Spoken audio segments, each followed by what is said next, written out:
नाही खरं आहे. पण मला एक सांगा, नवनीत राणा ह्या सेलिब्रिटी त्या तयार झालेल्या होत्या सामूहिक विवाहाला? काय होतं त्यांचं त्यांचं एक पहिलं प्लस रिएक्शन? पॉईंट काय होता, त्या जेव्हा फिल्मी क्षेत्रामध्ये जेव्हा काम करत होत्या तेव्हा सुद्धा त्या सामाजिक क्षेत्रामध्ये काम करत होत्या. बर.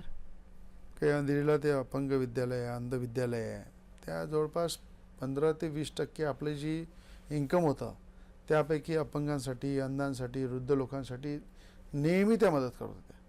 कारण की मी जेव्हा त्यांना विचारलं की तुमची सोशल हॉबी काय, तर त्या अनेक वर्षापासून जे काम करत होते तिथे मला सुद्धा त्यांनी नेलं की हे काम मी दरवर्षी माझ्या अर्निंगमधून मी ते करतो आणि गोरगरिबांना मदत करते. कोणी शिक्षण आहे, कोणाचं काही बिमारी आहे, तर सोशलमध्ये त्यांचं टच होतं. म्हणून मला जास्त काही त्यांना समजायची गरज पडली नाही की हे करावं लागते. तर आणि त्यांनी पण खूप प्रश्न विचारले नाही. सामूहिक व्हा म्हटलं सामूहिक व्हा, गावात राहायचं म्हटलं गावात राहायचं आहे, लोकांची सेवा करायची लोकांची सेवा करायची. आणि एका मिनिटात फिल्म इंडस्ट्रीला रामराम ठोकला